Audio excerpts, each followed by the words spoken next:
Appreciate y'all. We love y'all.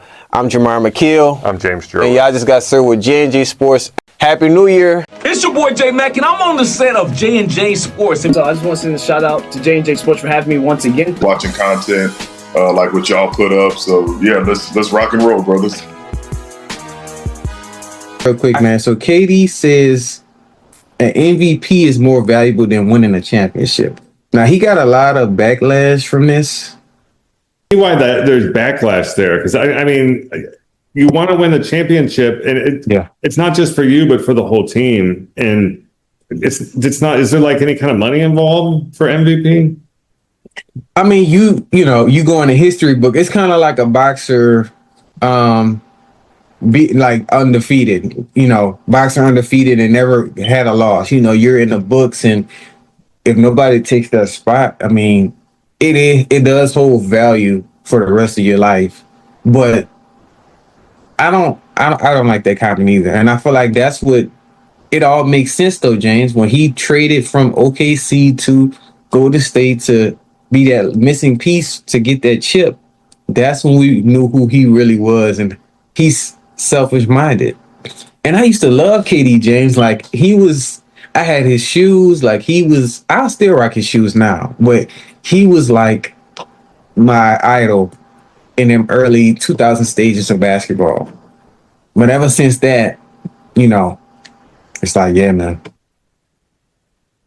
Yeah, that's disappointing that's his attitude here towards the end of his career, when this is when he should be thinking about how he's going to leave the game and how people are going to remember him too.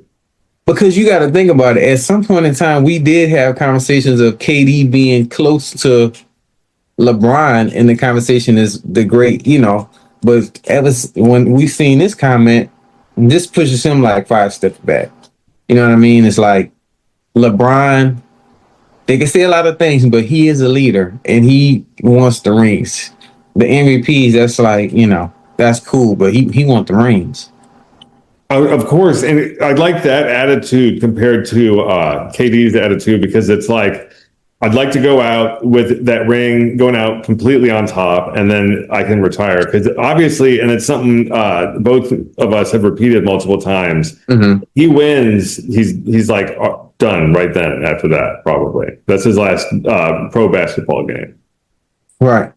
Because don't get me wrong, MVP is valuable, but do I feel like it's more valuable than, should it be more valuable? No, than a championship, because your effect, once your career is over, people are not going to be thinking about how many points you scored, assists and all that. People are going to think about what effects did you have in the game? What effects did you have in this industry to change the trajectory? You know what I mean?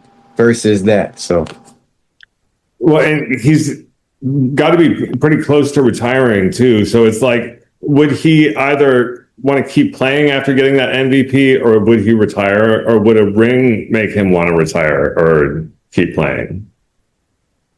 That's the thing. I feel like, I guess it's the MVP. He already have a championship ring. Now, I don't know. Of course, he's probably trying to get another one, but that kind of puts a bad taste in teams' mouth. Like, okay, so basically you're just about yourself is what is given, which the Rockets is probably trying to overthink some things too. Like, is this really going to benefit them?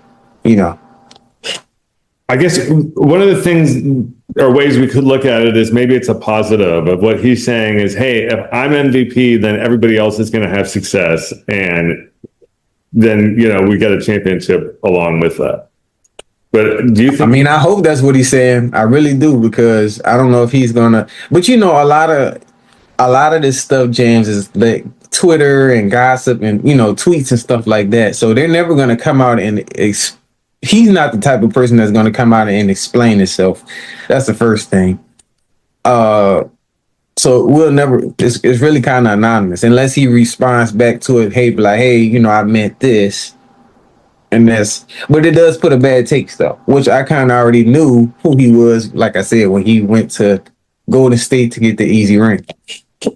So depending on how he plays, good or bad, do you think his most recent comment like that is going to stick in his like legend and his career? It can. If he doesn't do anything about it, it definitely can. You know what I mean? It definitely could. Not he got talent. Talent is talent. He's a very talented player. He's a very hardworking player. But he should just stay out the media with the comments, man. Honestly, it just you're gonna get a lot when it comes to him, Kyrie, LeBron, people like that. When you're that good, one little could mess everything up. Yeah, and we're so close to the start of the basketball season that this is the time that we're going to hear things like this. Oh yeah, and we're gonna be hearing more about this situation. A lot of people commented. I'm gonna be kind of tuning in for you guys. Did he clear anything up as far as this? But I'm not feeling it, James. Maybe he's going to make up for that comment with his play, and as long as he's there and being a good teammate, I think that's what's going to count the most. Yeah. Which kind of goes. Do you feel like they have enough to be playoff contenders this year, or you feel like they need to kind of up the juice? Or what do you feel like they're missing? They have enough, but they need to stay healthy is like a big thing. And I know our center, he got knocked out. I forget his name is escaping me, but yeah, and he was so important to the Rockets defense and the offense that after he went, that seemed to be like one of the things of the season. Him and Jalen Green. Now I ain't gonna lie, James. If they would have been able to keep Jalen Green with KD in that center, then I would say contenders. That no question. Because you're not stopping them. If everybody remains healthy, at least most of the season, that's a hard team to beat. I really didn't ever see the Rockets trading Jalen Green either. I thought he was going to be there for a while, considering he established himself as a Rocket and turned himself into a star. Franchise player, man. Definitely a franchise player. I wouldn't have made the trade, to be honest. And that's just me. Even though KD is KD, I still wouldn't make the trade if you're looking for, because you got to think about the future too. You know what I mean? KD probably give you 2-3 years. And, he moves. If it ain't working, he's gonna move around. So it's like, I was just thinking that you say move around. Is there too much movement in the NBA? yes, absolutely, James. Way too much. Even with Russell Westbrook, and shout out to him for retirement, legend, point guard legend. He was moving around a lot. You know what I mean? It's like, where's the dedication to the game, to the teams? You know what I mean? It's like, or the cities too. Right. It's a lot of emotional discharge when you just going team to team, and now that they got to adapt to you and all of that. So, but I think KD, for the best thing for him was to stay with Golden State. I don't know what made him leave. He should have just stayed. Yeah, that's one of those great mysteries, I guess, that's hopefully going to be solved as soon as the season starts and we see how he performs. Yeah, we're definitely going to see. So we'll keep you guys updated on him, and what are you going to do with the Rockets over there? And James, I wanted to get into It's your boy J Mack, and I'm on the set of J&J Sports. If you're looking for the best sports news, these two, they have it for you. J Rod and James, they hold it down for sports.